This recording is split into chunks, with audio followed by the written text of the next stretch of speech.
we'll find out very quickly whether that's going to work or not. I think as soon as the honey collector reappears. Later, it's bound to be Chuck E. Cheese. Oh my god. Oh, Chucky.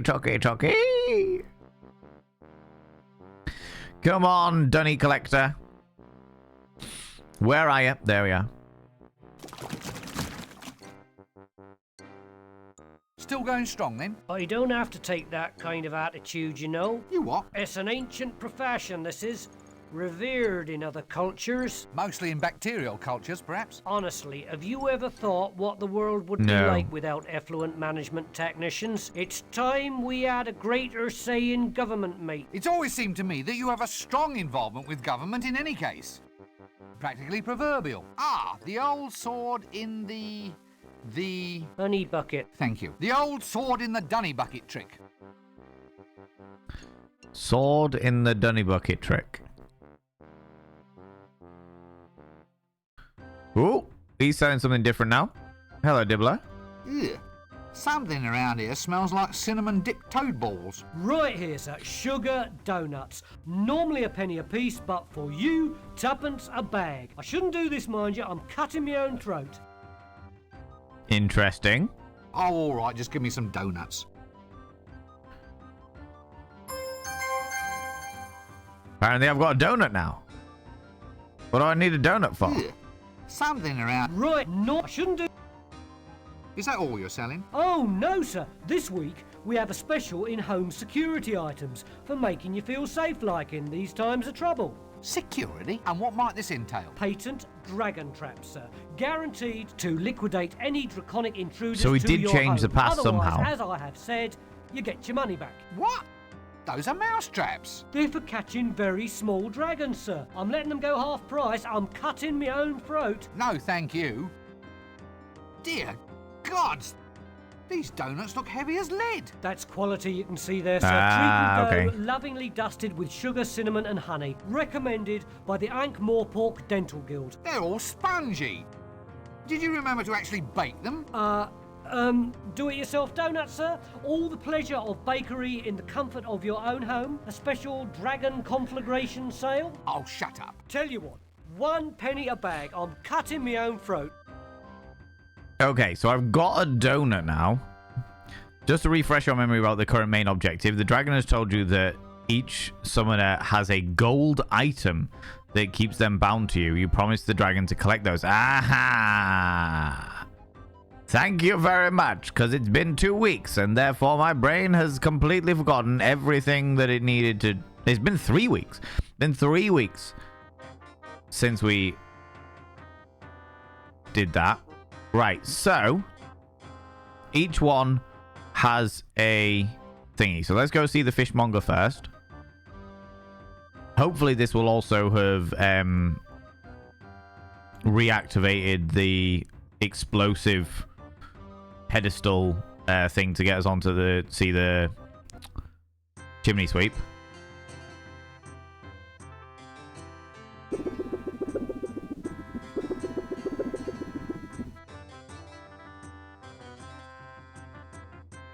Can I replace the octopus with the picture of the octopus? That doesn't work. Damn it! You have an octopus, my friend.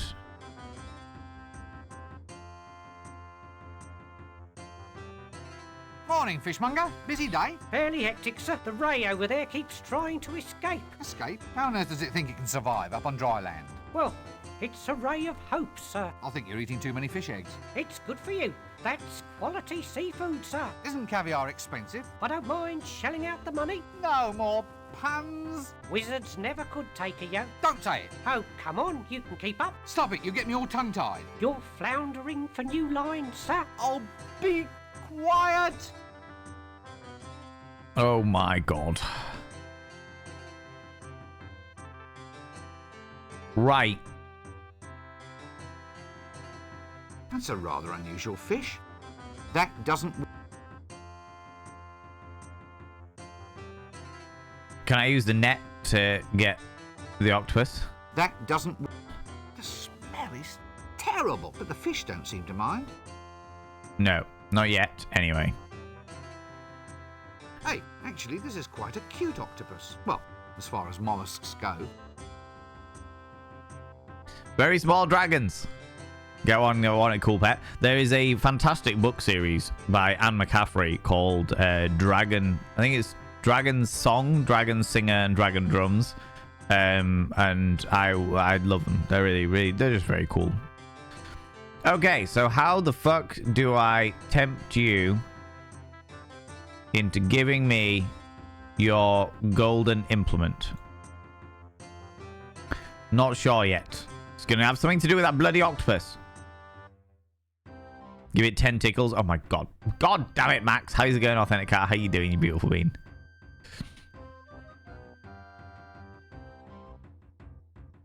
It was literally last year. It was indeed literally last year the last we played this game. 100%. Literally last year. God damn it. Authentic Cat going in with the 5 streams in a row you've been streaking through here, you cheeky little devil, you.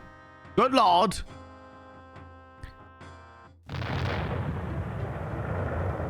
Right.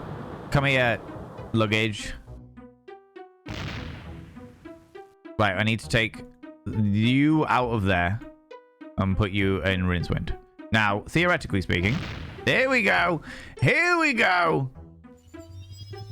It required me to do that last little bit first. Now, speak to this chimney sweep. See if we can get his little gold item. Griff Drakes, how you doing, you cheeky devil? Welcome on in. Good time zone, good time zone. Good morning, Jimmy. Fine day for it. For what? Oh, for whatever innocent folk like we can find to do up here on the rooftops. Have you ever fallen down? Oh, yes. Tons of times. Well, if you don't want a repeat performance, try shutting up. The day is coming when people like you will have to look up to folk like me. Probably easiest from the ground, then. What? Looking up at you, I mean. Probably easiest when done from the ground. Actually, I think I might just get in as little looking up at you right now, in fact. I'll just go down to street level in a quiet, orderly fashion, then, shall I?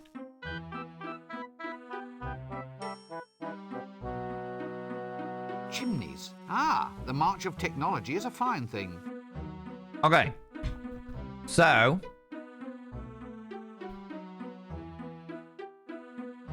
put the doll in the chimney.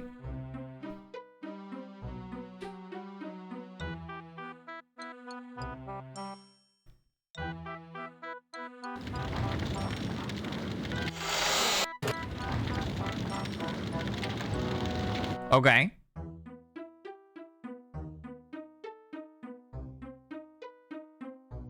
We go over to the tower now. There shouldn't be anything there. Oh, bear with me 2 seconds, friends. My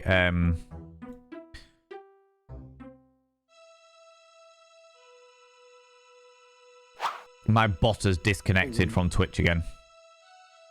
It did it just before I started streaming. It's just flagged up now that it's disconnected, so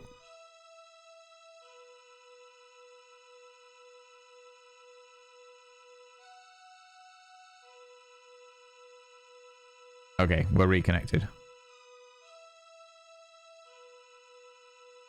Okay, we're back. Major bug on Twitch's side with all of the bots, including Firebot. Yeah. Yeah, it's a pain. It's a pain, but we're cracking on. We're doing our best. So there's nothing on the palace anymore. That's good. Okay. So we can go back down.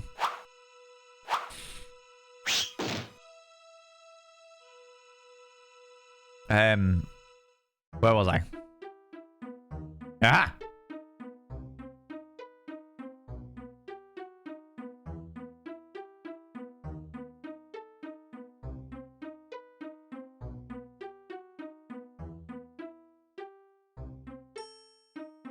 Hello. This is my patch. Go find a sooty chimney of your own. No need, I'm just passing through.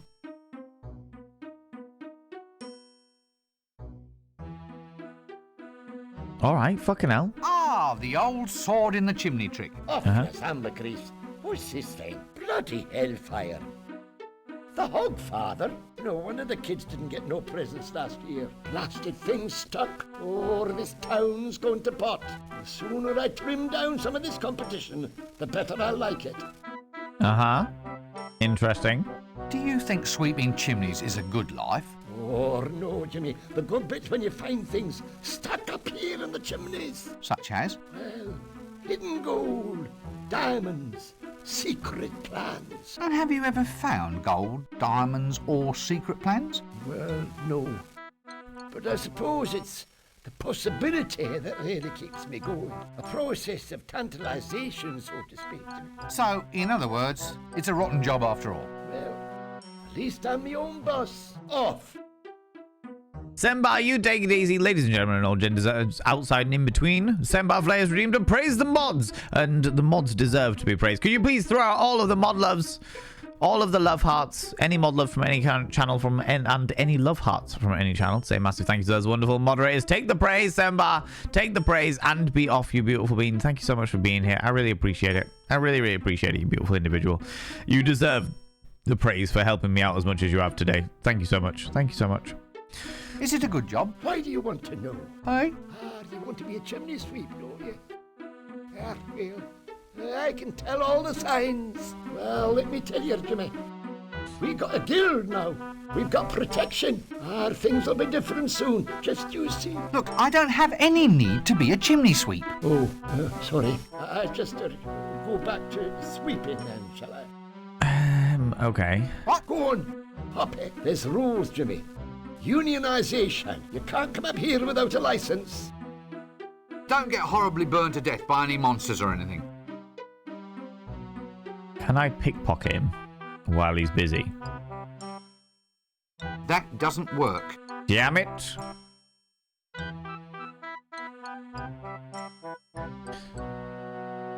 So... Assassin training track. Well, I suppose they have to be taught somewhere.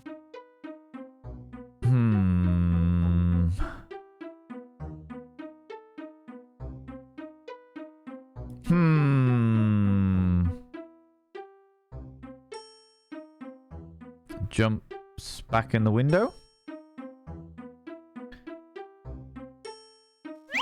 Do you need to kill him? No, definitely not. He's got a big fuck off sword. He's got a big fuck off sword that I do not have. So, yeah. Okay. We're back down. Can we go straight into this guy's house? This is the one that got full of smoke.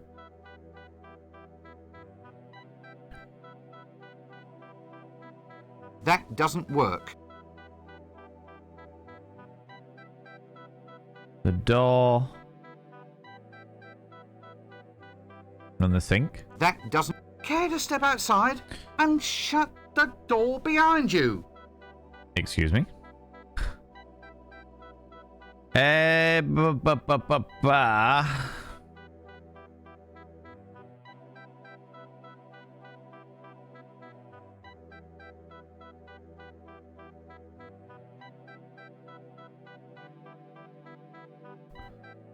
That doesn't... Oh, wait. Could we put the pot of custard on the fire? That doesn't work. No. Okay.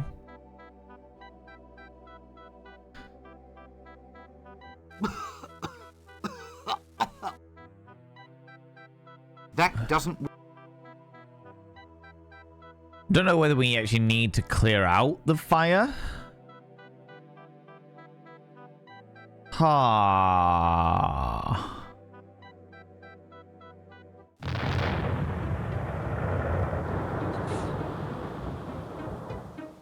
Is there anything I can do?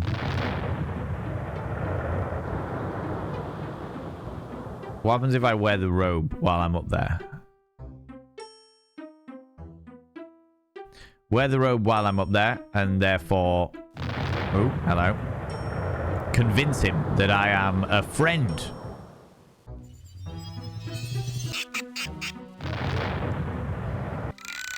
I'm a friend. Give me your golden trinket.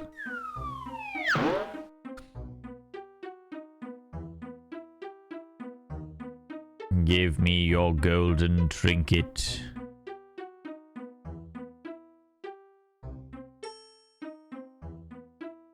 That doesn't... Nope, of course it doesn't.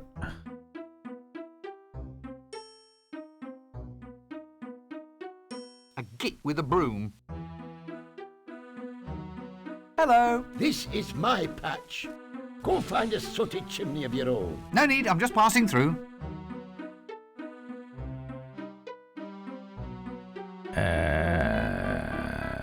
Wow. Ah, the old sword in the chimney trick. Off las ambergris. What's this thing? Bloody hellfire. The Hogfather? No wonder the kids didn't get no presents last year. Blasted thing's stuck. Oh, this town's going to pot. The sooner I trim down some of this competition, the better I'll like it. I've got a feeling Don't that get horribly... if I go to the tower and come back, maybe he's not going to be there and I can get the sword out of there. If I can get the sword out of the chimney so that he doesn't have the sword anymore, then I should be able to go to the fishmonger and use the sword to have a sword battle with the fishmonger, because the fishmonger has got a sword fish, right? And that's the kind of logic that definitely comes with Terry Pratchett, right? No, he's still there.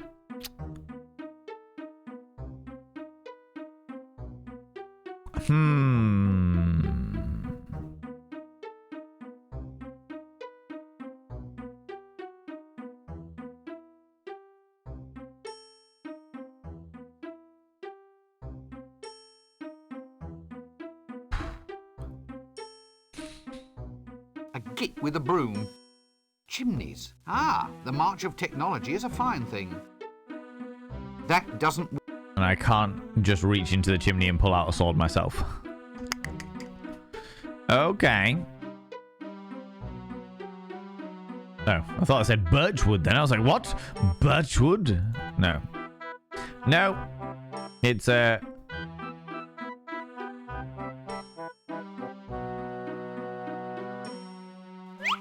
It's an end-all scenario there. It's a bloody end-all scenario. Ouch!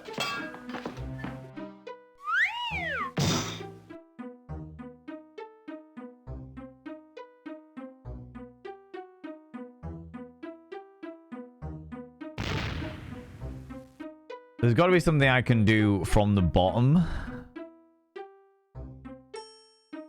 while the smoke's in here that I could maybe... Oh, the bellows! Hello! That doesn't work. The world just swims with possibilities. Why can I not use the bellows? That doesn't... I could send a fiery gloriousness up the... No, don't want the thingies. I want the luggage. Luggage, come here.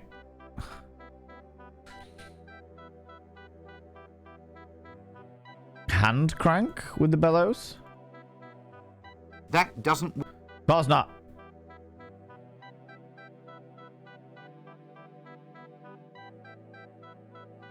This is like the perfect time to use the bellows, because he's at the top, and therefore if you cause the fire, it'll cause all kinds of issues. And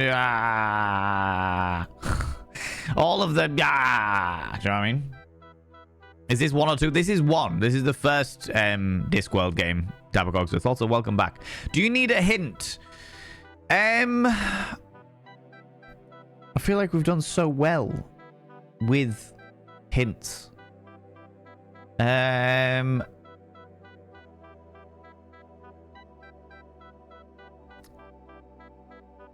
don't think I've got the required item yet? Oh, that's annoying.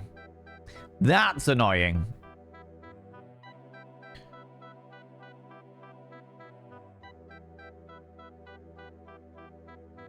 Oh, wait. Before I do that. The sheet. That doesn't work. Of course not. Of course not. Okay. Interesting. Do I need a hint? Do I want a hint? Could I do with a hint? Who else did we have? We can't, unless we can now go into the palace, which might be a thing. We might be able to go into the palace. I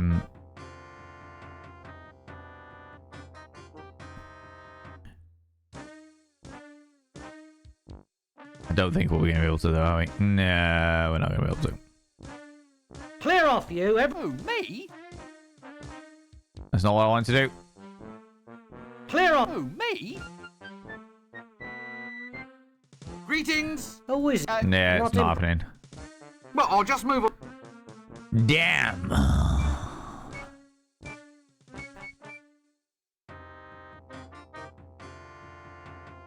Could suggest a map location where you could find said item.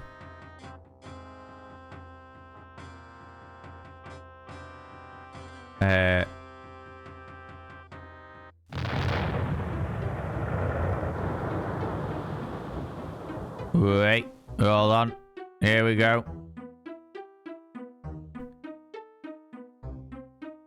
That doesn't...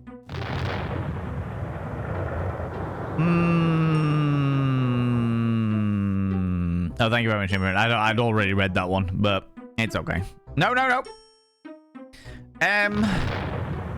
Calandra, you offered a hint, and you were the first person to offer a hint. Do you want to give me your hint and see if that helps me? So, the fishmonger, the chimney sweep.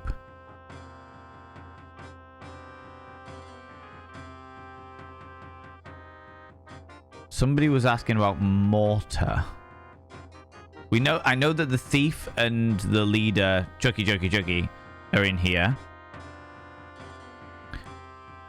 So there's two of them out. We have the fishmonger and the thief, and the dunny collector is the only other one.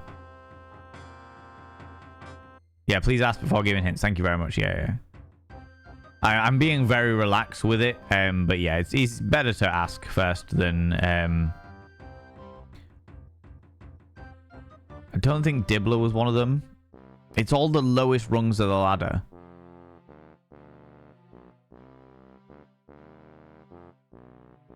It's okay, Dr. Coxus. You're good. You're all right. How's it going, Razar? How you doing? That doesn't... Can I give him a donut? Here, would you like a donut? Oh, you would like a donut.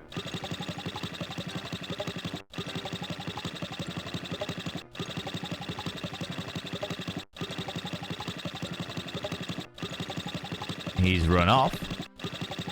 That doesn't...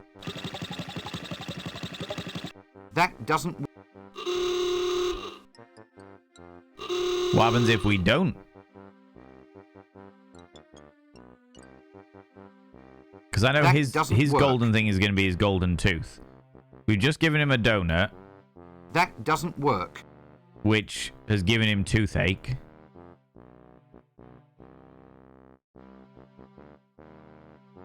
That doesn't... We can't steal the things and we can't go off to follow him. Do we need to go out and come back in?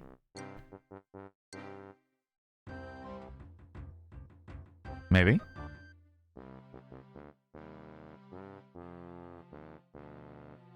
Or does that reset everything? Poultry power? He likes to suffer. I do like to suffer. I am a glutton for punishment when it comes to this shit. Can you give me another donut, please? Yeah. Right here. No, I shouldn't. Oh, all right.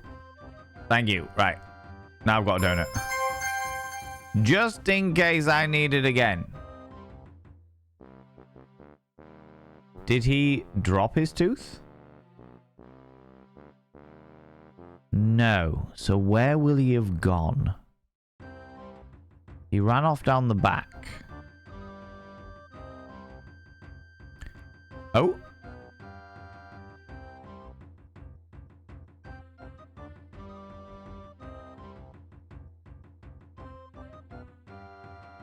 What was that handshake you did? What handshake? The one you just did then. I never. Excuse me, young man, but you did. I saw you. That's the toy... The toy master dude. that. Like what? The handshake, you did it again. Did not. Did too. Well, look, let's say, just as for instance, that I did know about a secret handshake. Now, if I told you, it would no longer be a secret, would it? That's a double negative. What? Wouldn't no longer? It's a double negative, so? So, if 52 by months. telling me it wouldn't not be 52. secret, then by telling me the opposite must be true.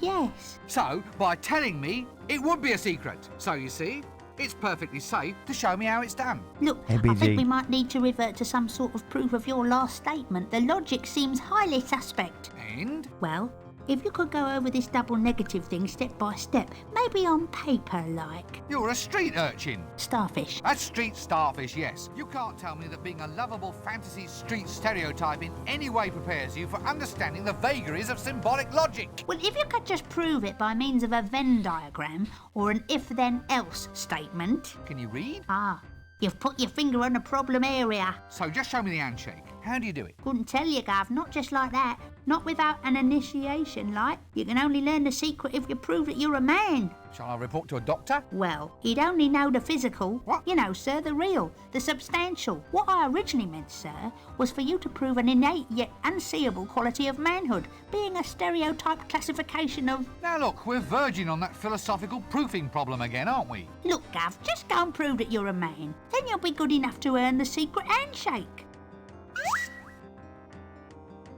Interesting. Because that means that the lovable street starfish works for the patrician, as does the toy maker. Babbling go, you cheeky little devil.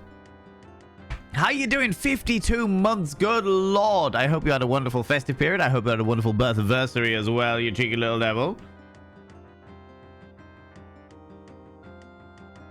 BG, I have now inscribed your name upon the mirror vein, which means you get access to my personal Snapchat, not a bum Snapchat, you cheeky devil. And of course, you get access to all the sexy little emotes. But the most important thing is you got to roll over every morning, look in the mirror, go, God, I look rough. But god damn, do I make rough look good. Ooh, harra, sexy, ooh, yes, meow, you know.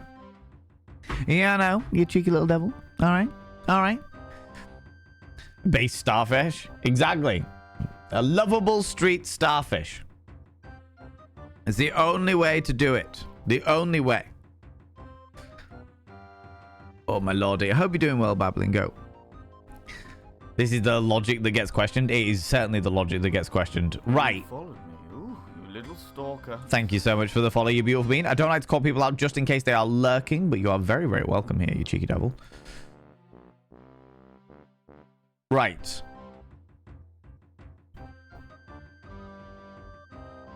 The Dunny King has eaten the rock hard donut that weighs as much as lead and isn't. Unless the last one's the livery stables, literally the donkey. No. Starfish out there calling out gender stereotypes and identifying as transformative icon. I think we found the hero of the story. Honestly, Slappy Meats. Proving that even in the 90s, Terry Pratchett was way ahead of the game in regards to the capabilities of, or the understanding of the difference between gender and sex, you know? Life is not super right now, not gonna lie, but seeing you as live as bright in my day, I'll Babbling Go, I'm gutted to hear that. But things will be alright. Things will be alright in the end, and if they're not alright, then it's not the end. That old chestnut. That old chestnut. You know?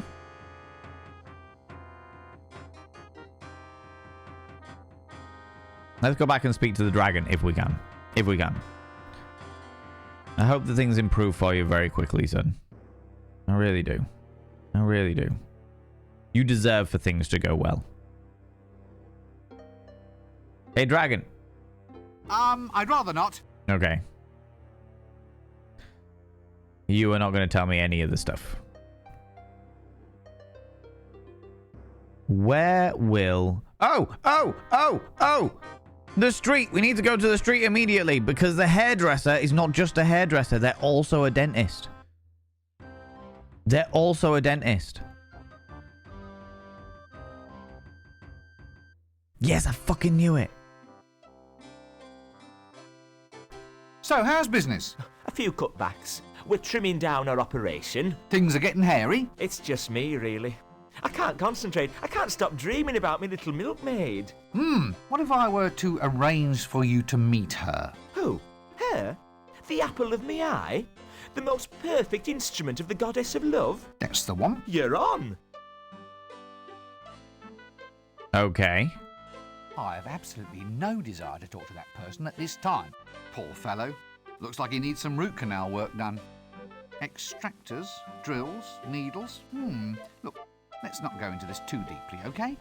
Get away from that. Okay, so he's there to get his tooth pulled because he's cracked it. There's the golden tooth that I need.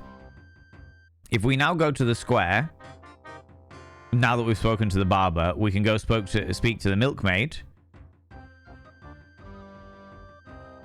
Barbers used to be dentists too. Yes, yeah. I remembered the apparatus for with. Ah ha ha! Will you shut up and sit down? No, I can't see. Yibble, yibble, egg, egg. I'm sorry? The eyes, the awful knowing eyes. What's happened to you? I couldn't take it. Thumping, not thumping. My brain's gone potty. Ah! Get them off me. They're all green. Okay, so I remember that she was over here and he was over there, but in order to move him from there, we had to speak to him. I've legit written that down since the last time you said it. Oh, Babbly Girl, I'm so glad to hear it. Genuinely really glad to hear it. If it helps in any way, shape, or form, even better. Decided to move pretty much the entire HR department to Poland. Things changed sooner than realized. They got to cancel my contract after February. Oh, fucking hell. Oh, that is such a fucking pain in the hoop, Babbling Goat. At least he's not dependent on me, and I will finally have time to stream again. That is amazing news to hear. I'm personally very happy to hear about, but because I'm always glad to see you back on stream. But that doesn't make it any better. Yeah, temporarily sucks, but the change is desperately needed. So blessing in disguise. Blessing in disguise. We like blessings in disguise. Excuse me, I seem to be in the wrong conversation. Wibble.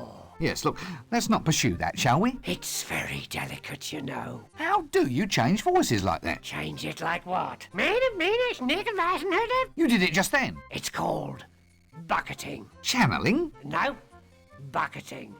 It's like channeling, only it doesn't drain away afterwards. It all just sort of sloshes around in there and dribbles out at random. The winter evenings must just fly by.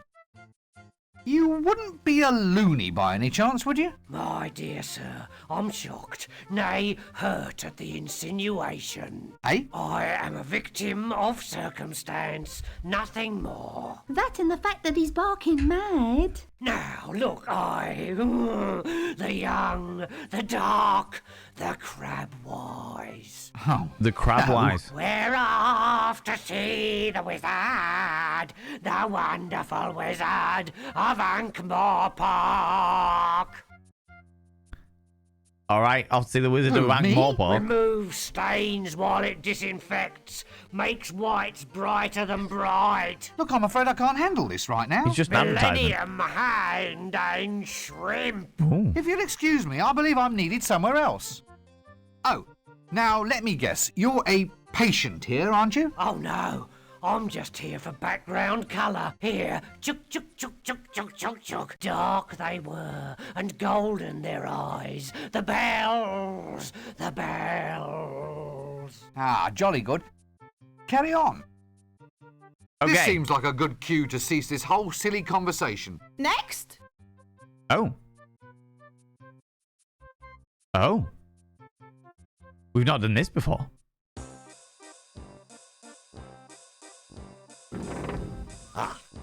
Another case of repressed neuromorphosis. No, I just forgot to shave. So? Oh, well, maybe another time. What? So, Mr. Wizard, just sit down and examine these ink blots. Tell me what you think this first picture represents. Ah, well, it's a bit ugly. A dead birdie? Mr. Dinosaur's bum? Oh, an emperor penguin threaded on a pool cue. You can keep that one. No extra charge. Ah, so. And how about this one? God grief. Hey? Is that you with the mask on? Whoops. Wrong picture. Oh, wow. And what about this one? Yeah, it's an elephant's backside. Really? Reminds me of a patient I once had. You can keep that one. No extra charge. Right. Anyway, how long have you had this fixation that you are a pencil? Who told you about that? Oh, come now. Listen, it's only a hat. Just a hat. It hasn't even got any lead in it. Very bad case. A pencil case, huh? Yeah. Oh, my God. Perhaps I'd better see you again on Tuesday.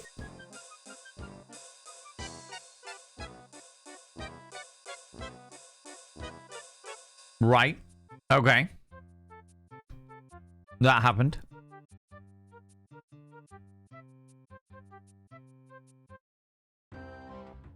Now, if I go back in... Yes! Will you shut up and sit? We can speak to the girl again. So what did I actually get from those things? An ink blot. Yeah. Looks like a plague rat's backside. Well, either that or a signed portrait of the patrician's ulcer. Okay. I think it's a picture of a lard pie. Or maybe a hippopotamus dumpling. Okay. That's fair enough. Gotta let myself feel like shit for a bit, and then it'll get better. 100%. 100% Bambling Out. You're entirely correct in that assessment. 110% correct in that assessment. Allowing yourself to feel the emotions is really important. More important than bottling them up, for sure. And then, yeah, crack on. Push forward. Climb higher heights, you know? Or different heights entirely, you know? Well, duck, man. What duck? Different duck? Excited to get back to it. Find myself again not needing to commute 3 hours every Wednesday and Tuesday. Need to write all of this because it's feeling a bit better. I'm glad to hear it. I'm really glad to hear it. I love how they've written his accent. Oh, yeah, brilliant. You know what? For a 1990s game, it's really fucking good. Hello again. Really fucking good. Hello. Have you seen him? Yes, well, probably. Oh, you don't seem very sure. What does he look like? Well, he was tallish, shortish, with fairish, dark hair and a thing on his face. Thing? You know. A beard? Yes. Oh, yuck. He'd never wear a beard. Only a complete idiot would wear a beard. Madam, I believe you are insane. Well, I have to find him. It's all part of the cure. Now that you mention it, I think I may have seen him. Look, give me a note so I can arrange for him to meet you. Fantastic. This handwriting looks hauntingly familiar. Hauntingly familiar, eh? Right, onwards to the barber. Hauntingly familiar. That's interesting. The voice acting is so good. Well, they're stars. This is the thing, Babbling Go. This was like 1995, before games really became like commonplace and what have you, when PCs were a new thing in households. We had next to fucking nothing. And then this came out, and like I was saying, the voice cast. Eric Idle plays Rincewind. It's got Tony Robinson, Rob Brydon, John Pertwee. There's quite a huge all-star cast in the actual game itself, which is wild. Oh, bear with me, friends. I just need to fix the bot again. Fix the bot. Fix the bot.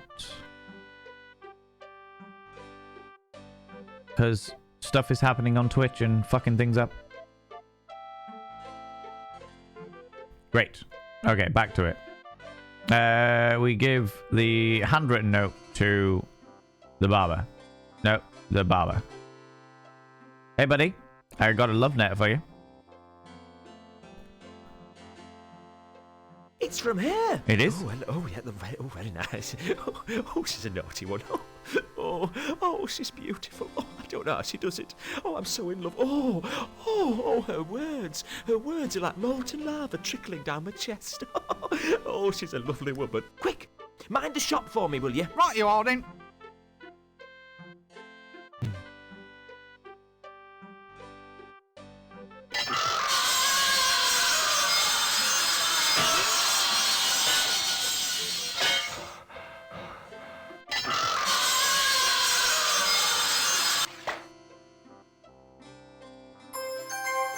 Yes! The first golden implement. Goodbye.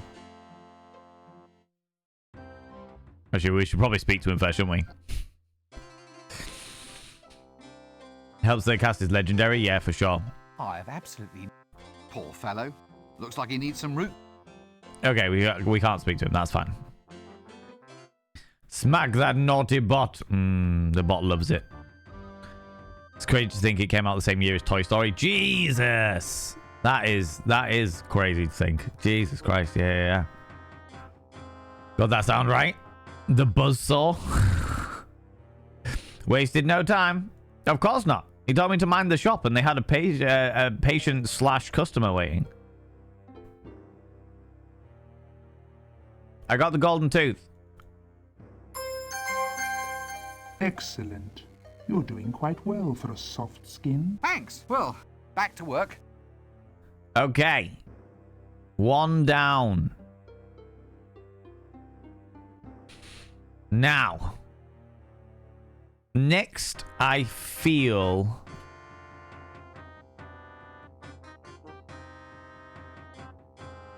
that we did have... There's the...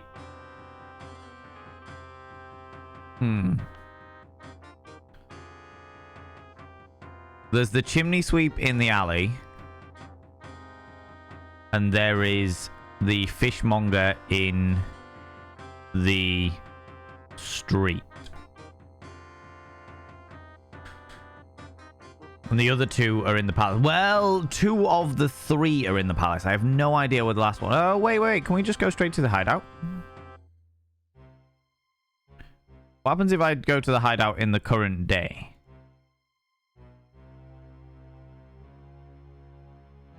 That doesn't work. Nothing. Can we knock on the door?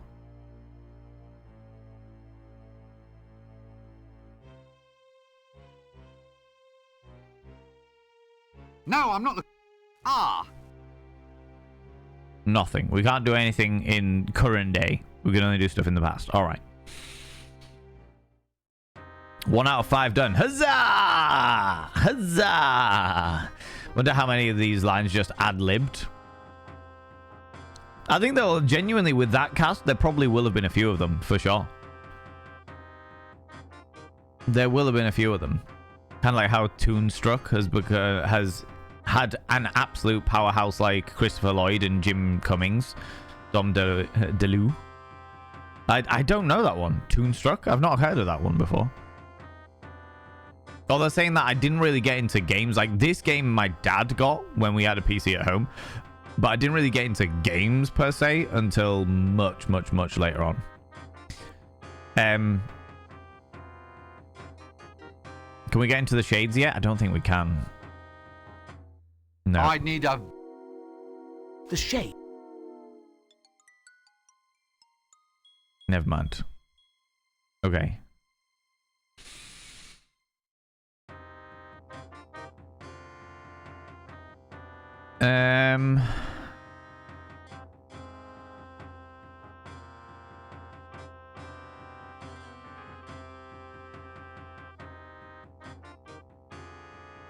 Cat plus rope plus brick. Yeah. That's the whole thing about the shades. The shades is not where they put a cat in a bag and throw it into the river. They also tie bricks to each of its feet, put it in the bag, and then throw it in the river. Just to viciously show how vile the shades are, you know? No worries, thank you very much, Nibrin. Max Wattage. You mentioned an area before. Could you tell me of that area? Don't remind me about what it's about. Just tell me which area I need to be in. I can't remember what it was even in reference to. But if you can tell me the area, that would help direct me in this ridiculously over-the-top way of doing things. You know? BG, you cheeky little devil. Broken drum? In the meantime?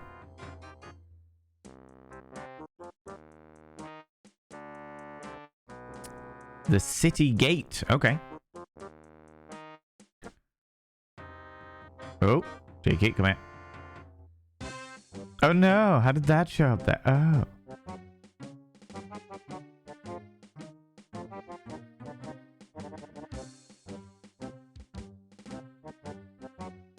Evening all. Now, Nobby, do I book him now? What for?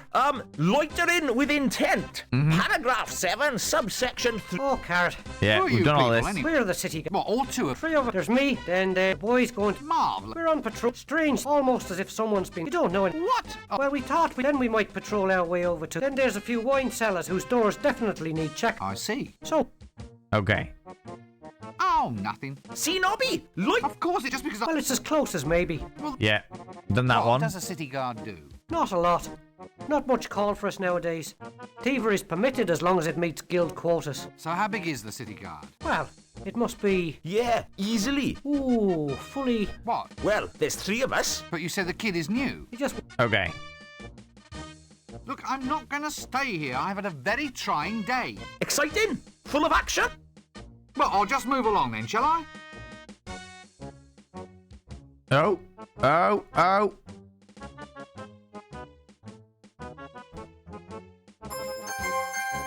What is this? Fireworks and a keg.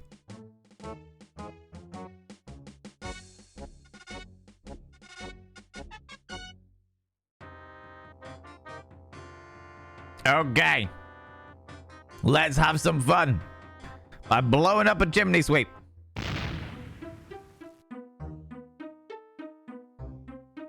Make the guard go boom. It's not even the guard. Making the Come Lagage. No, go back in the door. No one's even batting an eyelid because of the fact that there's so many explosions down this alley that no one cares. Right. Keg.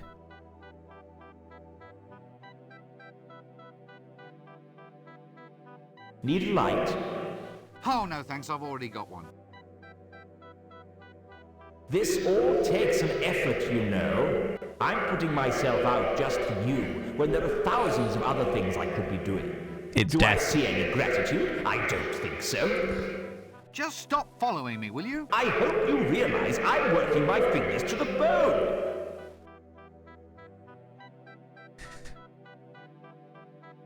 That doesn't work. Do I need the fireworks as well? That doesn't... That doesn't...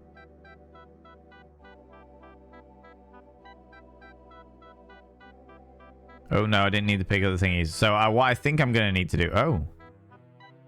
Oh, okay. That doesn't... I think I now need to go up to the top and drop a firecracker. Down.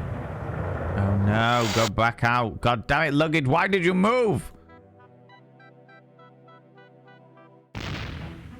Right, come luggage. Come down here.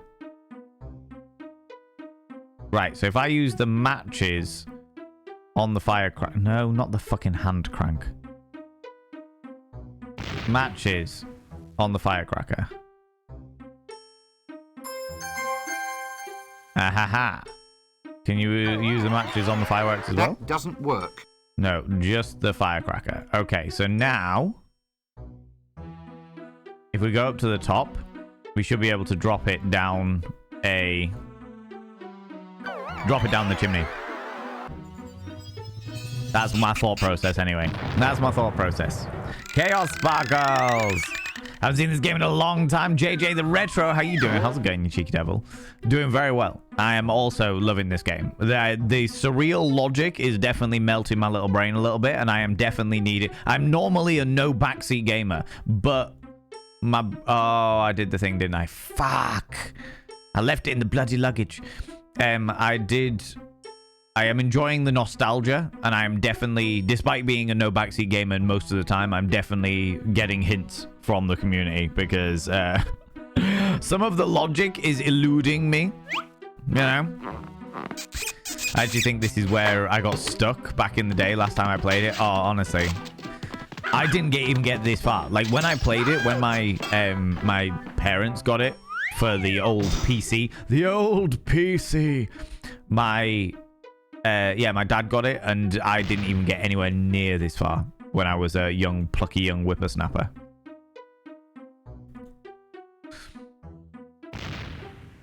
Couldn't backseat even if I wanted to. To be fair, I'm being very kindly, graciously gifted information from the community, from delightful members who have either played it before or have seen somebody play it before or what have you.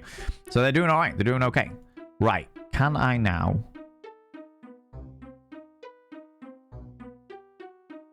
drop?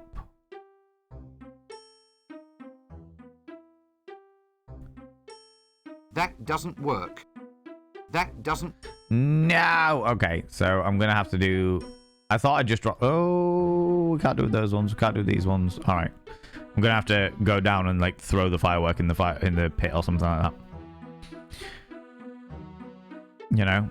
Played it on the PS1. Jesus. I didn't even realize it came out for the PS1. Everyone, please ask before giving hints. Yes, please do ask before giving hints. Otherwise, the mods will just delete your comment in order to protect my brain from all of the puzzlings, because I do enjoy working stuff out. Been 30 years, but I can remember most of it. Good lord. The fact that you even got as far as, like, did you complete it, Max? Did you complete it? Right. So if I'm not going that way, then I need to be going this way. I still have my PS1 and have this game. Oh my god, that's amazing. No, no, no! That's the only thing I'm finding an issue with this, is the luggage not being where I need them to be. Right, luggage. Oh no, it's not in the luggage. It's in Rincewind, because he was carrying it. Of course he was. That doesn't work. That doesn't work.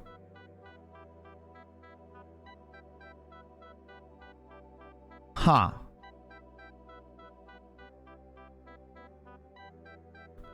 That doesn't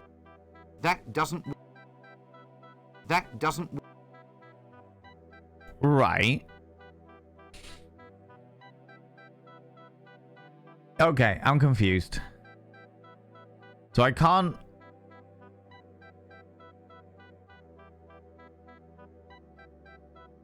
light the keg of gunpowder here. That doesn't... It's a highly dangerous yet strangely attractive gunpowder keg. Should make a wicked bang. Right, the fire's out.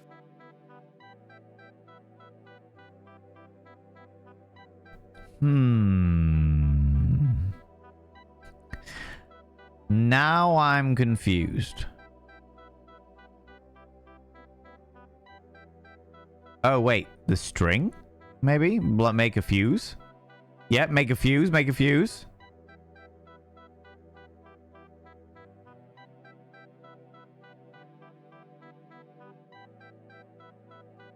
And then go outside. Oh, what the fuck? No.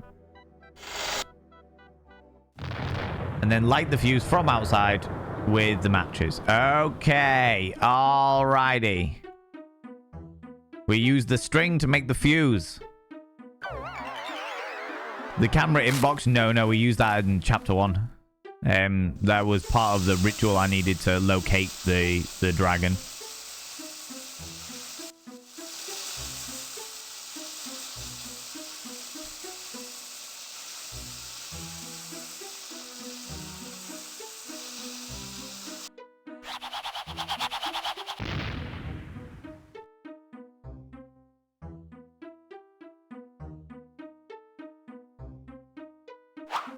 Oh.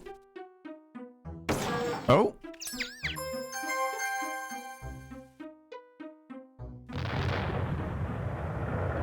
The brush is golden plated. A golden handled chimney brush. Oh, wow.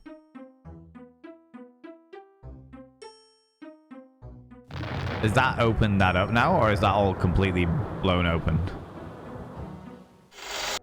No, you're back in there, okay? How goes it with the... I just formed a company. United Alchemists. Yeah, we've done all that bit. Okay, cool. Yeah, we've done the camera inbox thing. That was needed in chapter 1 because we needed the imp to do the ritual to find out where the... No. Before we do that, go back up because I want to see if I can get the sword from inside the chimney. Well done, thank you very much. We got there eventually.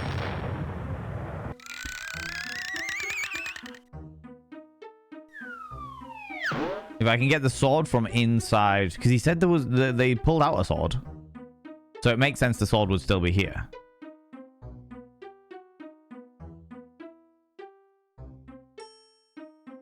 That doesn't work. Chimneys. Chimneys. Ah, the... Unless I use the chimney sweep brush to get the sword out, potentially. The golden handled chimney sweep brush. Of all of the things. Of all of the things that exist.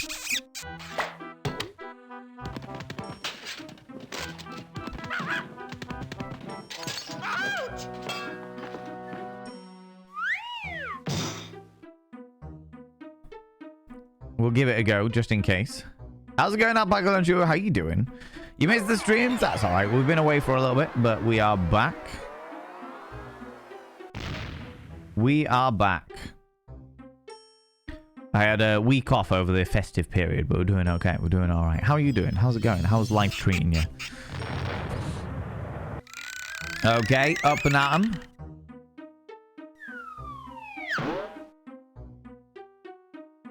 Because my theory was that because the chimney sweep pulled out a sword, I could use the sword to fight the fishmonger, because the fishmonger has a swordfish. And that is the kind of logic that I would expect. Do you know what I mean? That doesn't work. What do you mean it doesn't work? It's literally a chimney. Okay. So that is all tosh and bollocks is what it is. Never mind. Never mind. That was the kind of logic I was expecting from the wonderful world of Terry Pratchett. Somebody fighting a swordfish with a sword. Like that made sense to me. That made sense to me. Do you know what I mean?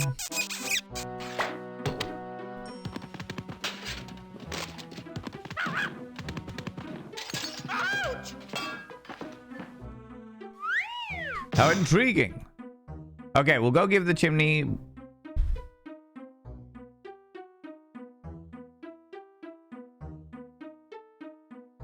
Okay, let's go to the street and while we're here, we can also speak to the toy maker about the secret handshake. Hey, Mr. Toy Maker, you did a secret handshake with a... Greetings, shopkeeper. Good day, sir. An adorable street starfish. In our toys? There's today's special. An amusing... Or there's Violent Bob. Hey? It's there. I'm sure. The brothers of... Are you all right? Patso. Can I have... Yeah. Oh, just... Yeah. Browsing? Yes. Not... Definitely not. Not... No. Oh. Okay, and that didn't help me at all. All right, never mind.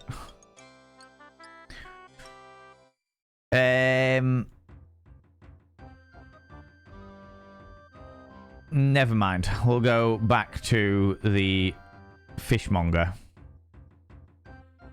I need to gain proof of my manliness as well. Not entirely sure how I'm going to prove I'm manly, but... Can I put a firecracker in the octopus? That doesn't...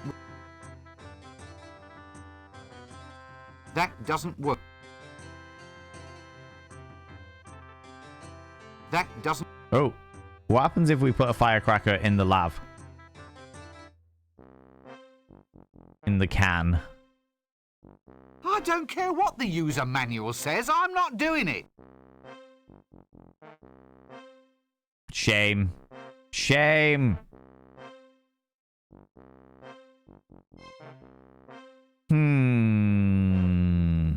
It made sense to me.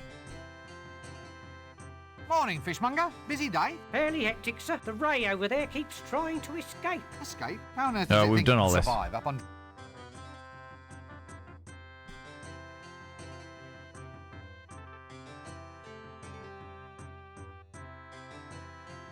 That doesn't work. Okay. What can we use?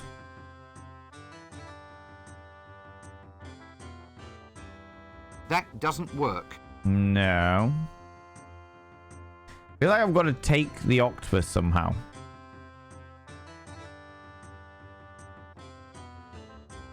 But when we pick it up, it gets all wiggly.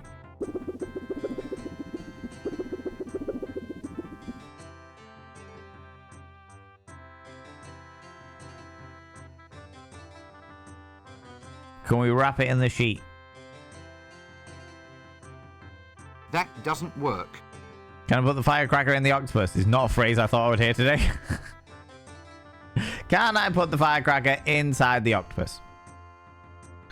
These are the questions that I have. That doesn't work. Can't put the octopus inside the custard, which is, if anything, rude.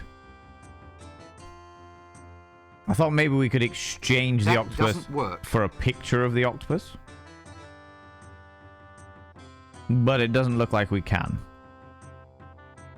Can I tie up the octopus using the string? Hey! I can!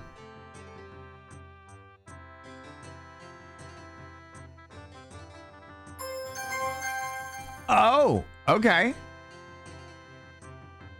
I have a tied up octopus. Can I barter with you, fishmonger, for this octopus? That doesn't work.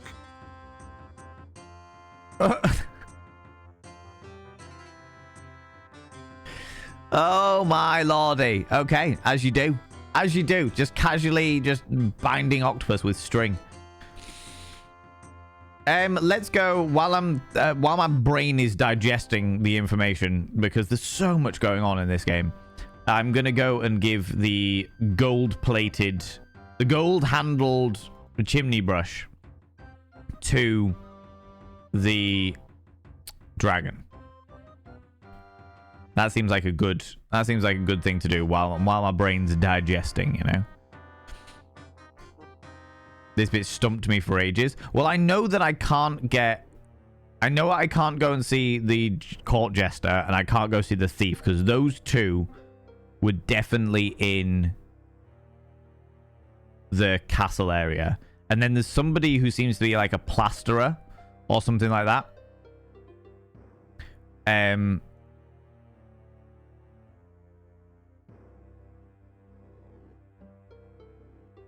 Ooh. Oh no, he's got it, hasn't he? Yeah, there's somebody who seems to be like some kind of plasterer, but I don't think we've met them yet. Excellent. You're doing quite well for a soft skin. Thanks. Well, back to work. Okay.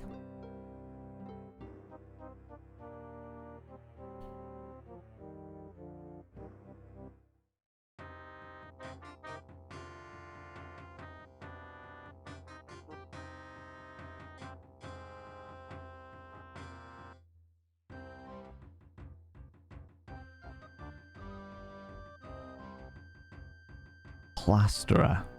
Where would I find some description of plasterer?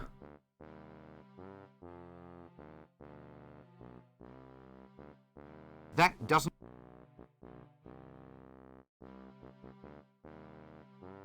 That doesn't work. Oh, I genuinely thought for a second we'd be able to throw a firecracker into... That doesn't... Oh, no. Into the Dunny King. Oh. Oh, there's just multiple fireworks. So every single time I pick up a firework, it picks up the firecracker that's lit. Okay. Interesting. Can we throw the octopus inside the multi machine? Work. No. I don't want to do that to an octopus. I'm a big fan of octopodes, octopodes. But one must consider these things. Will you shut up and... Yeah, I'm done.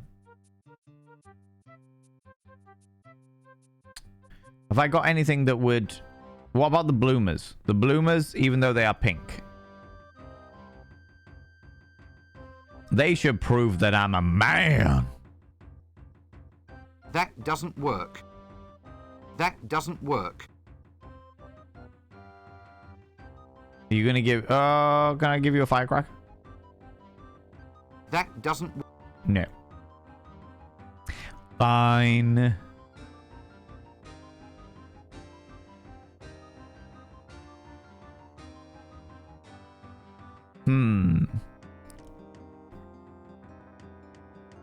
What was that handshake you did? What handshake? The one you just did. Shibari octopus, yeah. Excuse me, young man, but you did. I saw you.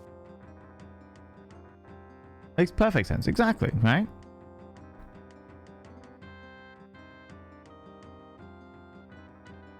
How else would you keep him from wiggling, right? The handshake, you did it again. Did not. Did too. Well, look, let's say, just as for instance, that I did know about a secret handshake. Now, if I told you, it would no longer be a secret, would it? That's a double negative. What? Wouldn't no longer? It's a double negative, so? So, if by telling me it wouldn't not be secret, then by telling me the opposite must be true. Yes. So, by telling me, it would be a secret. So, you see, it's perfectly safe to show me how it's done. Look, I think we might need to revert to some sort of proof of your last statement. The logic seems highly suspect. And? Well, if you could go over this double negative thing step by step. How's it going, Krusty? How you doing? People go check out Fabulous Krusty. Urchin. Starfish. We've done all A this. street starfish, yes. You can't tell me that being a lovable... Right, we've done all that. But that didn't do it. The bloomers did not help.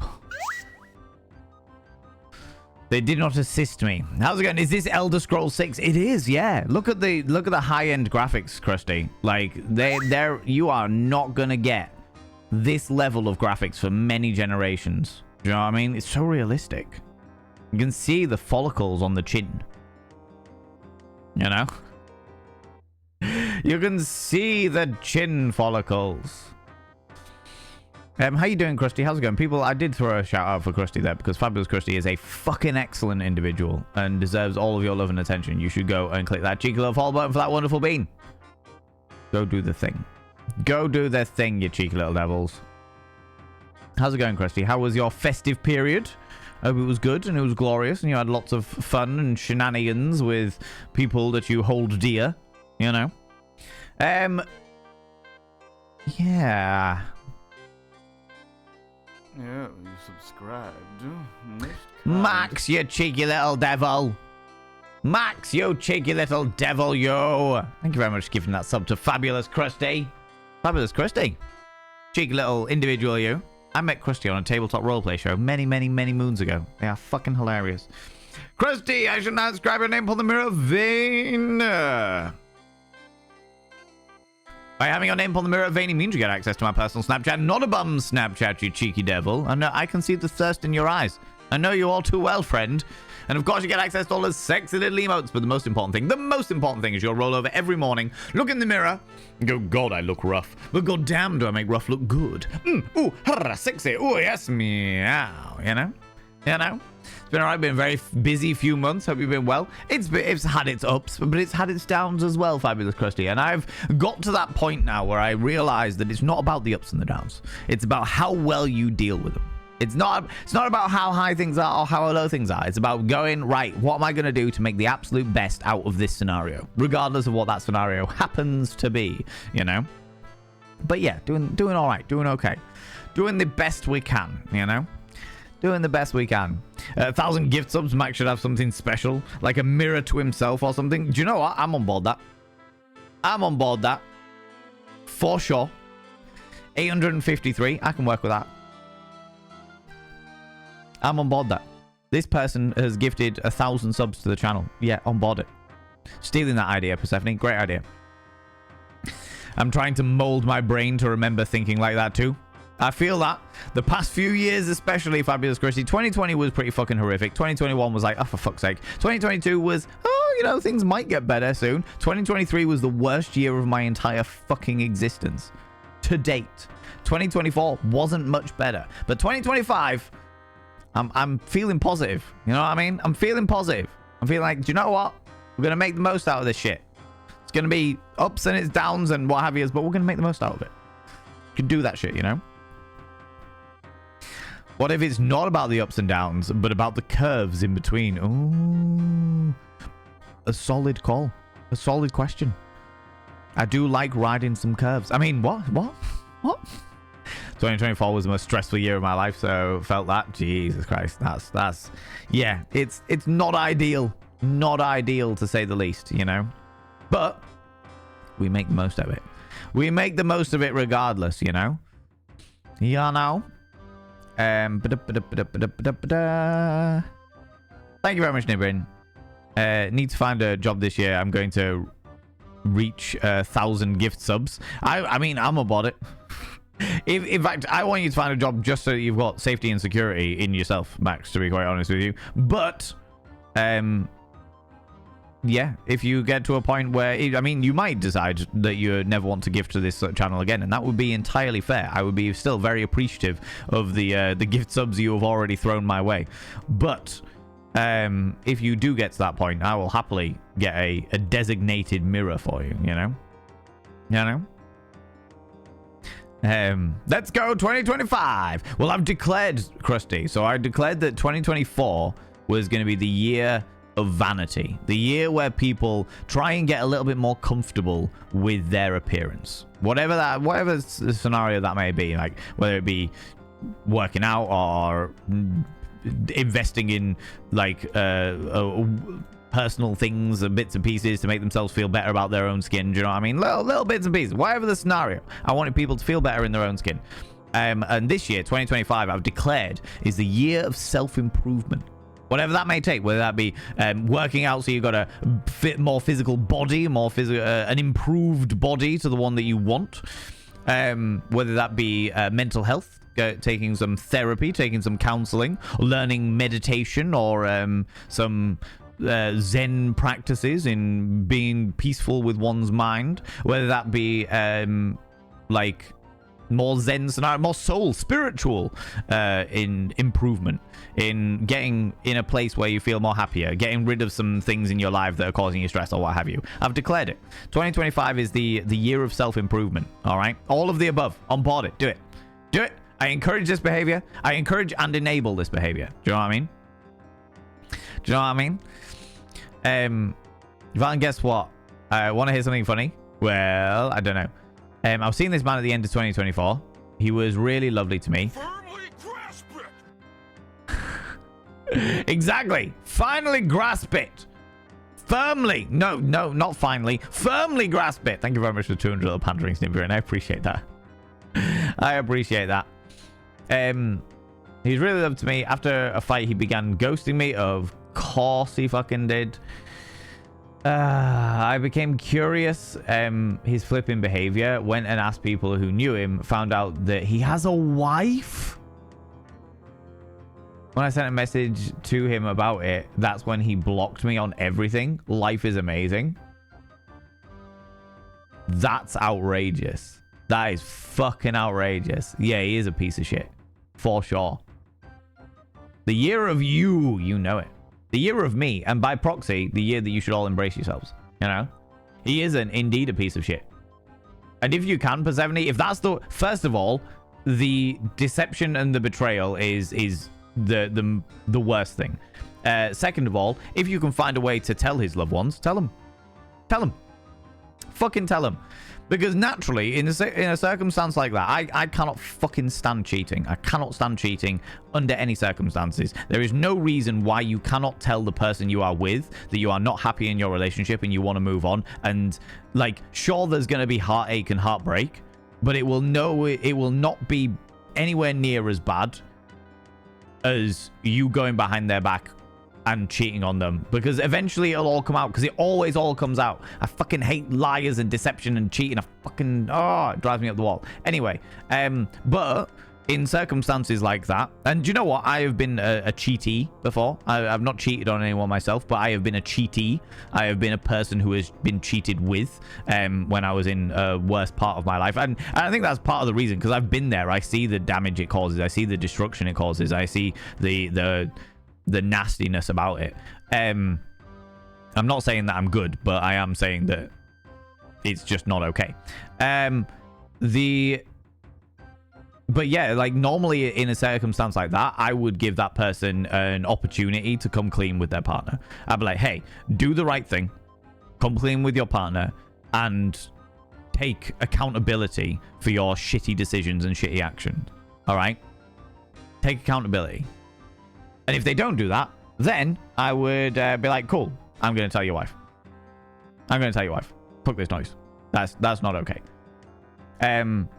In regards to your situation, and this is only my personal opinion, so you can do what you want with it, but in regards to your situation, he has taken away the ability for you to turn around and say, hey, do the right thing.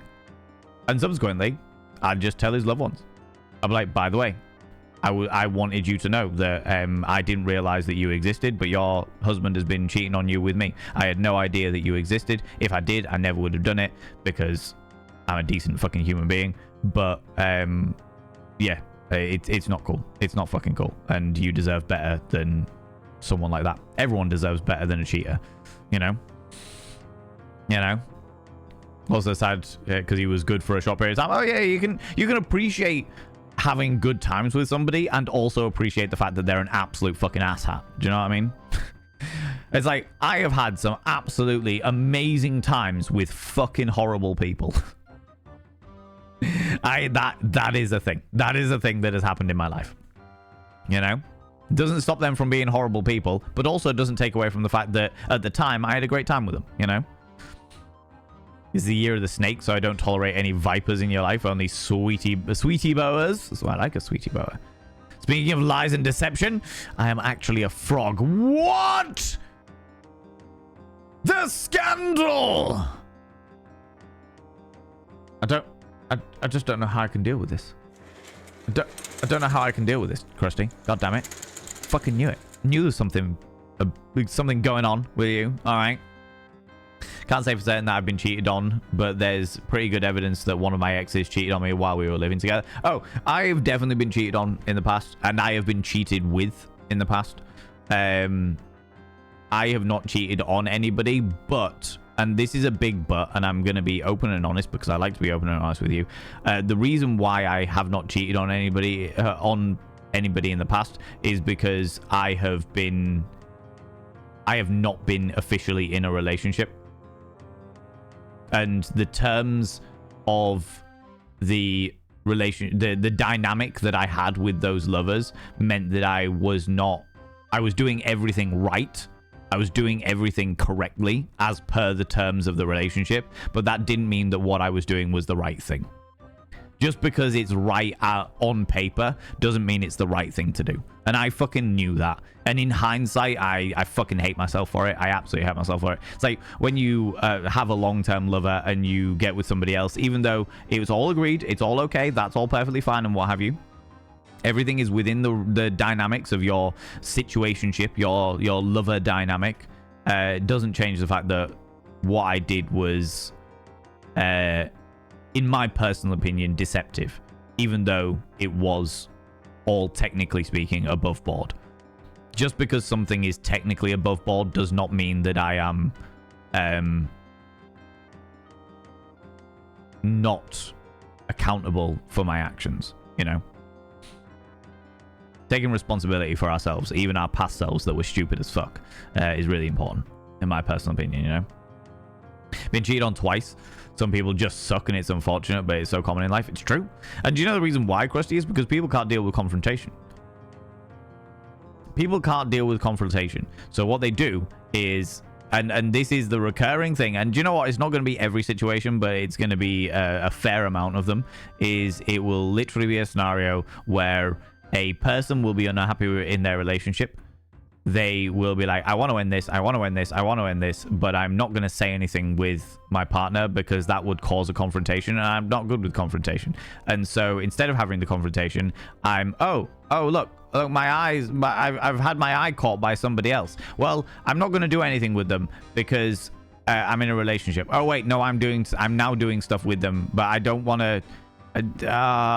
Shit. How do I do? Oh, fuck, I'm cheating and I'm a horrible human being. People don't want to have that confrontation.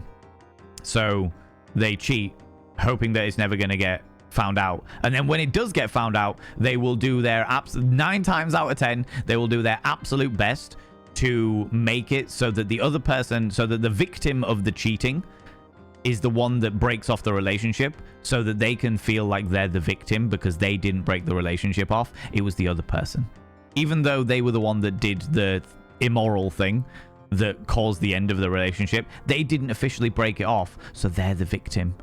Oh, they're the victim of the end of the relationship because it was the other partner that broke it off, you know. Shit happens all the fucking time. All the fucking time. I respectfully disagree. I do not condone pettily destroying his family and marriage because he made a brief mistake and fell in love with somebody else. I don't see it as pettily destroying. You're not contacting the wife, but simply because I don't care about him that much, not even deserve another minute of me. That's entirely fair. That is entirely fair. But you see, I think that's where our disagreement is there, Max Wattage, is I don't see it as you destroying his family and his marriage. He did that. He did that by choosing to cheat.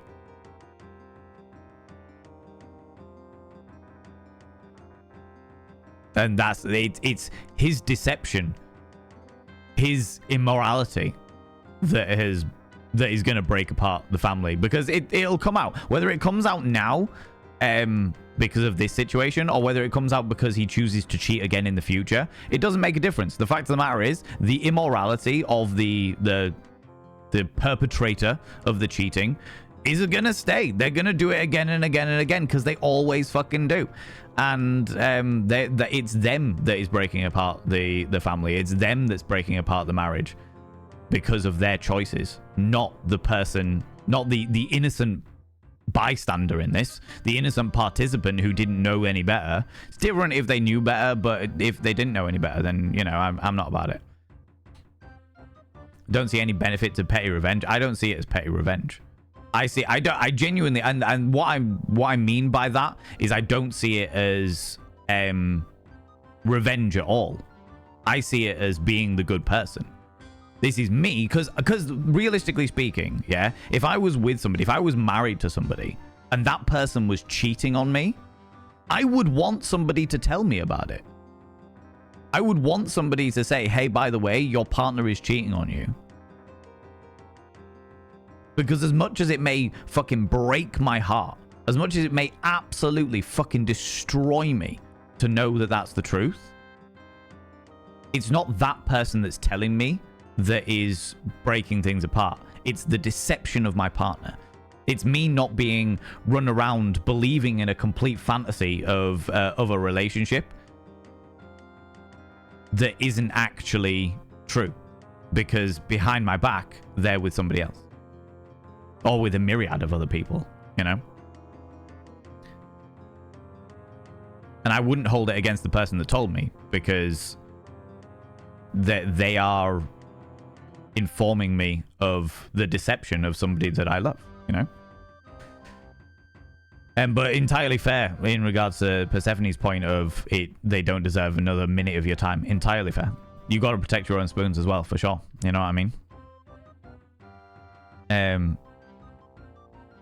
Fell in love is incredibly generous. Yeah, but I get what Max is saying. Max is also there are definitely situations where somebody falls in love, and I'm not saying it's the right thing to do by any stretch of imagination, but there's definitely situations where somebody is in a relationship and then finds somebody that they click with, that is their person, with like outside of their relationship, and they're like, oh shit, what's the situation? The right thing to do in that situation is to break things off with your current partner so you can get with the other partner. That's the right thing to do. That is the correct thing to do. You know? Not pay revenge, it's the truth. The one who's destroying the marriage is the one doing the cheating. Yeah. He did try to get me to break the relationship before I knew about the wife. I said, if you want this, you got to do it yourself. But he did, and I found out about the wife. Oh my god, that's ridiculous. That's angers me. Something to consider: statistically, someone who cheats is more likely to cheat in any new relationship they get into. Yep, it's true. Current situation is that his wife is stuck in a deceptive marriage with a cheater, and the longer that goes on, it's different. It's different if she finds out and chooses to forgive him. Do you know what I mean? That's a different scenario. If you choose to forgive your partner, then that's a scenario. But the longer that somebody goes on cheating, like, it's one thing to turn around and be like, oh, my partner cheated on me last week. That's gonna hurt that they cheated on you. But it's going to be nothing in comparison to my partner has been having various different affairs for the past 10 years. Do you know what I mean? Current situation. Current situation is that the wife is stuck in a deceptive marriage. Yeah.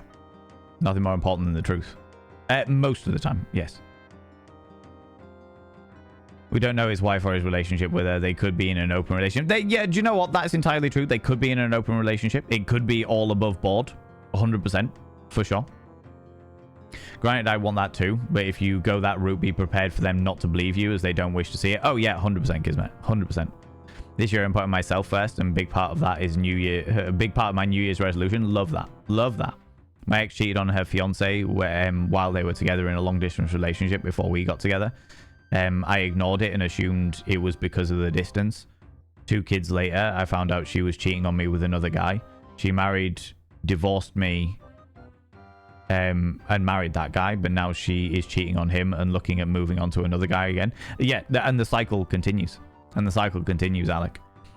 And I genuinely do get what Max Wattage was saying in regards to not wanting to be the cause of the breakdown in the relationship, the breakdown of a marriage and destroying a family. I get that 100%, but it's like in a monogamous marriage, not a polyamorous one, not an open relationship, in a completely monogamous marriage. If somebody goes around, if one party goes around and cheats, what they're basically doing is throwing petrol around their home. The house isn't on fire, but they're just throwing petrol around the home, all fine dandy, bad. And either you create the spark and the petrol goes up, or something else will create the spark and the petrol will go up. It doesn't mean, like, it's not one person's fault that, like, it's one of those, it's an impending doom waiting to happen. And you've got to make sure that you're not putting yourself in the firing line, because you're right, as previously pointed out by Kismet, there's a very good chance that they're not going to believe you. And that's up to you, and that's up to your spoons and stuff like that. I would say it. Because I do not believe that any person deserves to be deceived. I don't believe that any person deserves to be in a relationship that is a lie. And I believe that pointing that out is not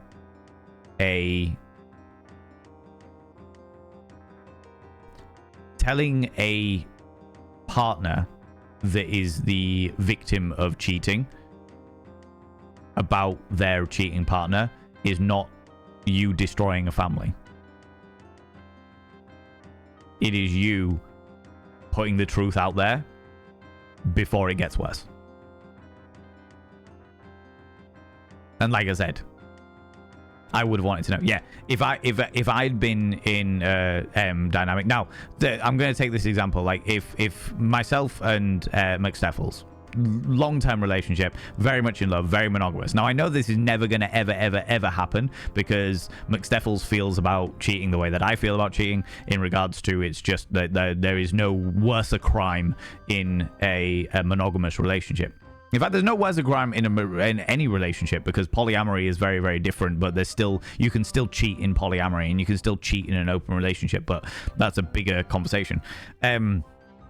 Like, I know this would never happen, but if in this mirror universe we're in, McSteffels was cheating on me, I would want to know about it. I would want to know about it. Because I would rather have a painful truth than be living a blissful lie. You know? And as I say again, it will never happen with McSteffels because she feels very, very sick. In fact, she feels probably more passionately about the entire situation than I do. You know? But yeah, I would want to know about it. Anyway. Anyway. That's really shit, Persephone. That's really fucking shit. And I'm genuinely really good for you. But I'm glad that you are in a position where you are like, right, this is going to be my day, my time for self-improvement, looking after yourself, getting on the old wagon of joy and looking after yourself and all that jazz. You know, I genuinely, I'm glad. I'm glad to hear it. Glad to hear it. Yeah, it's you that is informed them the house is covered in petrol. Yeah. Yep, me first. Fuck him. 100%. 100%. Can we go around the path? I thought I'd click the path, you git.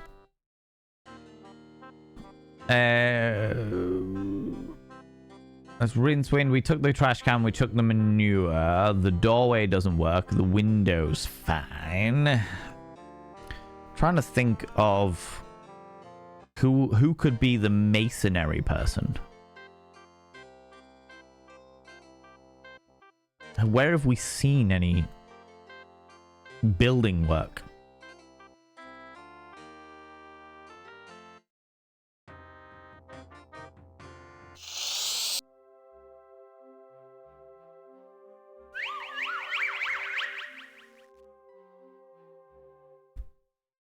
Right, if we go back...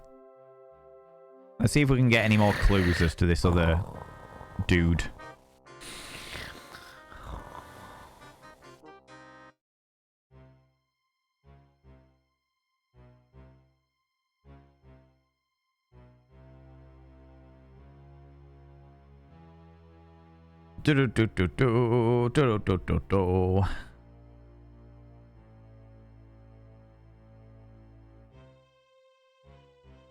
Come on, luggage. You're not a table, you little sausage. Hell! Yes, right. Oh, it's right. No. Hey, you didn't. Oh. Okay.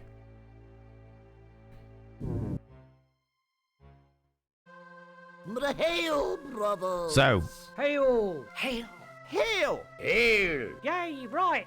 Hail. Once again, we elucidated brethren of the sword. That's the jester. Once again, we shall weave the webs of power. For we know now that it is our destiny to rule this city. Ooh, chucky, chucky, chucky. Chucky, chucky. Hail! Yes. Once I thought it was my destiny to build a papier-mâché dinosaur in my bedroom. Then I thought it was my destiny to win the men's overland saxophone championships. But now, I finally know that it is my destiny to rule Ankh-Morpork. Here, what about us then? A marine company with these, my loyal loyal comrades. A new age shall dawn, my friends. Hail! An age of power and majesty. Hail! An age of freedom, without indoor plumbing and the job losses it entails. Okay, that's the dunny guy. Hail! A world where a man can carry That's out the his thief. legitimate wealth redistribution business without worrying about quotas. Hail! Where cheap replastering will be outlawed in favour of major structural reinforcement. Yay! A place where low mackerel That's the fishing sales guy. will be a thing of the past. And compulsory smoke-through cleanliness will be rigorously And that's the Hail! Brother Brigwit, Brother um Broom, bring the tome. Brother Oh, Brickwit is the one I don't understand. Power. Brother, Pencilhead. Oh, dark spirit.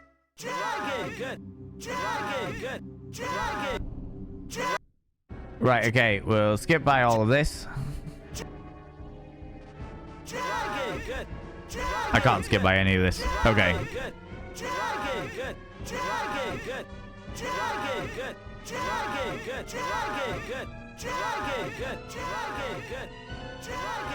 You don't want to play the Saintly Angel anymore. It's got me nowhere. Entirely fair.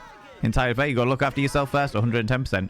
Honest opinion, ignorance is bliss, especially if there are kids in that family. To me, it would be far too self-righteous to say I'm just telling them the truth, when that will break up a family with generational consequences. He might not deserve protection, but I think they do.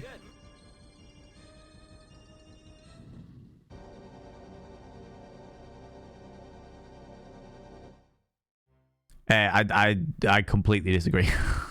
And you're right. We can agree to disagree. 110%. But yeah, I completely disagree because I don't I don't see it, and I don't think I ever will see it as you being the person who is revealing the truth after being the victim of cheating themselves, as being the aggressor in that situation, because it's them that's doing it. It's them that's doing the immoral acts. It's them that's doing them that is doing the thing that is wrong. It is that. And I get what you're saying about the kids. I genuinely do. But that's up to the parents to decide. That's up to the... If you want to protect your kids and you want to protect your family, don't cheat. That's the way I see it. You want to protect your kids, you want to protect your family, don't cheat. Really as simple as that. Really as simple as that. But like you say, we can agree to disagree. We can agree to disagree. Surely they deserve protection from the duplicitous narcissist that is sabotaging the family and selfish manipulation. But no, Slappy Meats, as much as I genuinely do agree with you, Max Watch does have a point. At the end of the day, there's still innocent people in here that are getting caught in the crossfire. And if that person has kids... Don't think he has kids, just an FYI. Yeah, but it's opened up the topic around families and what have you. Because, yeah, there would be kids caught in the crossfire. There would be kids caught in the crossfire. If we're talking about the hypothetical situation where there are kids involved in a family, there would be kids caught in the crossfire. And that would cause trauma to them. But it's not you causing it. In my personal opinion, it is not the person revealing the deception that is causing the trauma. It is the person that is being deceptive in the first place. And if they cared about the trauma that their children might go through, then they shouldn't have been deceptive in the first place. You know what I mean? The moral of the story is don't cheat. The moral of the story is don't cheat. Regardless of which side of the fence you live on, the moral of the story is don't cheat. You know? Anyway, friends, that you know what? That's a great place to round this up. Save this game. Plasterer. So I remember that we're after a plasterer next time we play it next week, you cheeky little devils. You cheeky little devils, you. Friends, that is a great place to wrap it all up. I've also massively overrun a little bit, but that's fine. That's okay. I enjoyed the good conversation. I enjoyed the good conversation. I was going to wrap it up like a little while ago, but then the conversation started getting interesting, and I was like, oh, let's keep this going. We love a good moral quandary. We love a good moral quandary here in the Cult of Vane because I like to discuss it and respectfully discuss it from different points of view. Being like Max said, we can agree to disagree and not be insulting to each other and not be thingies like we do in this scenario. Max and I, very specifically, I'm not going to speculate on other people in the community, but Max and I disagree. But that doesn't stop us from being friends. And I think we both agree on the simple fact that people shouldn't cheat. That's what we both agree on. We both agree that people shouldn't cheat, regardless of who they are and their situation, you know? Without cheating, if you don't cheat, then you don't have to be in a situation like we've just been talking about for the past, hour. Do you know what I mean? Do you know what I mean? Anyway, friends, we are going to go raid somebody, because we always go raid somebody, because we always love to throw that love at another delightful individual. But I'm going to go, I appreciate you being here, you cheeky devil. I agree. Just lean towards unconditional kindness. That is entirely fair. That is entirely fair. I do not agree with unconditional kindness. I agree with justice. As the way I see it. As the way I see it. What I agree with is that people should be held accountable for the crimes, and I mean moral crimes and what have you. Justice. I believe in justice.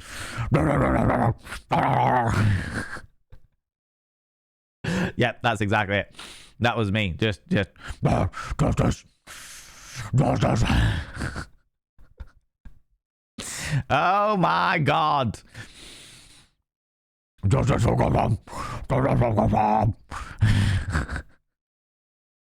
just turning into a death metal singer.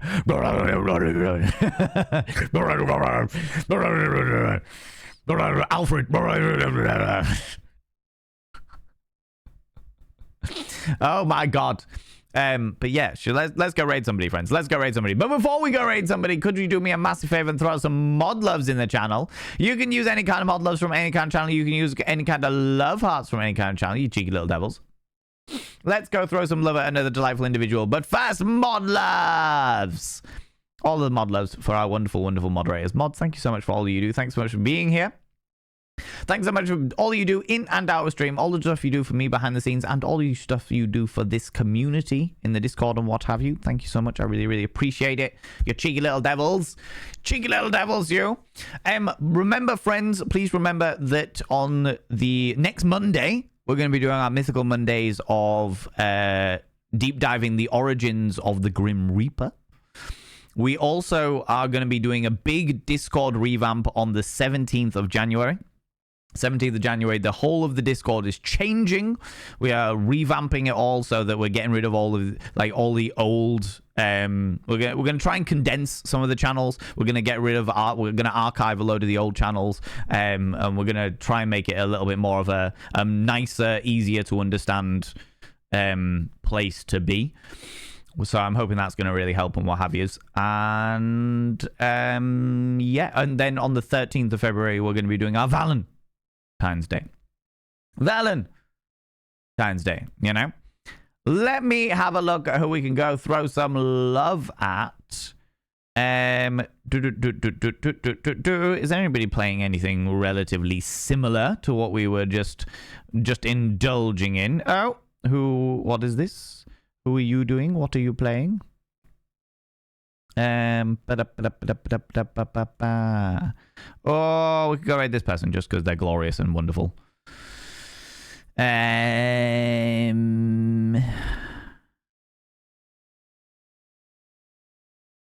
we can go raid this person. Oh. This person is playing one of my favorite games, though. What are they playing? Oh yeah, no, never mind.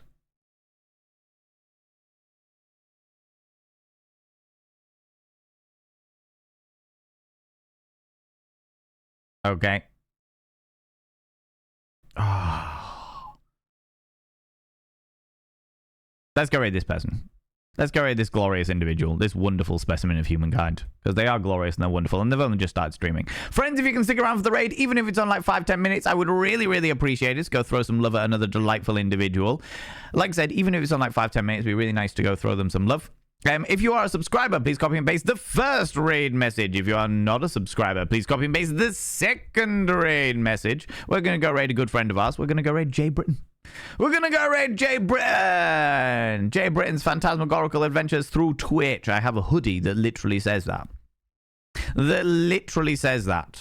They are wonderful. They are a voice actor. They are spectacular, and they're bloody hilarious. And I would love to go share you all with them. Let's go throw some love at Jay. Friends, if you're not in the raid up here, please click on the link that I've thrown out there.